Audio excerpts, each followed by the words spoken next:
Bona nit. Les motos aquàtiques poden ser molestes per als banyistes si qui les utilitza no respecta les normes, però també poden ser molt divertides si es fan servir correctament per a algun objectiu interessant, com per exemple fer una excursió. Avui els en proposem una per la Costa Brava. Visitarem diverses coves que hi ha entre l'Escala i la Roca la Foradada i veurem com amb les motos aquàtiques es pot viure molt intensament el paisatge i la navegació. Per passar-s'ho bé pilotant una moto d'aigua no cal ser un expert ni anar sempre a la velocitat que van aquests motoristes. També hi ha la possibilitat de fer excursions guiades que et permeten vorejar la costa d'una manera ben peculiar. En aquest cas hem anat fins a l'Escala, on l'Escola de Motonàutica organitza diferents excursions per descobrir alguns dels racons més desconeguts dels nostres litorals. Per fer aquest tipus d'activitat no cal treure's cap llicència perquè sempre es va acompanyat d'un monitor titulat que abans de sortir al mar dona les instruccions bàsiques per poder pilotar les motos. Això és l'ombre a l'aigua, d'acord?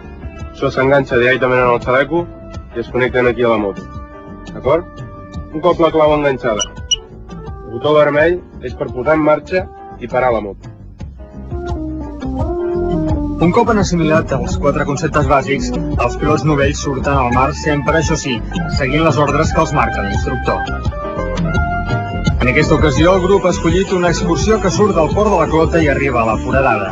Abans, però, passen per un munt de cales, coves i racons que sorprenen per la seva gran majestuositat. La cova de les Cambres és la primera parada de l'excursió. Curiosament, aquesta concavitat té sortida per la Punta del Bou, ben a prop de Cala Montgó.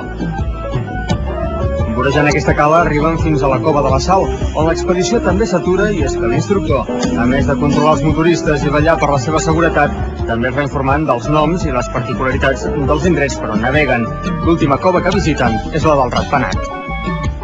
Doncs acabem d'arribar a la cova del Ratpenat, que està entre Montgó i la Foradada, i avui hem tingut sort de tenir mar calma i un dia bastant claret, i si podeu comprovar que podem veure bastant al fons del mar, i podem veure fins i tot peixos com guiules, dorades i fins i tot alguna medusa de tant en tant. Als expedicionaris sembla que els està agradant l'activitat perquè, a part de pilotar la moto d'aigua per primera vegada, també estan descobrint la Costa Brava des d'una òptica diferent. Aquesta és molt xula, perquè coneixent els pobles de la Costa Brava, clar, resseguint-ho vora el mar, costejant amb aquestes motos tan xules, és una altra manera de conèixer-ho, no? I sorprèn aquestes concavitats de les roques aquestes i l'erosió que fa la tramuntana, com ens han explicat abans. És la primera vegada que vaig amb moto d'aigua, doncs molt fàcil conduir aquestes motos i l'experiència molt positiva, molt maco per aquí al mar i passar per aquestes coves molt bé, molt divertit.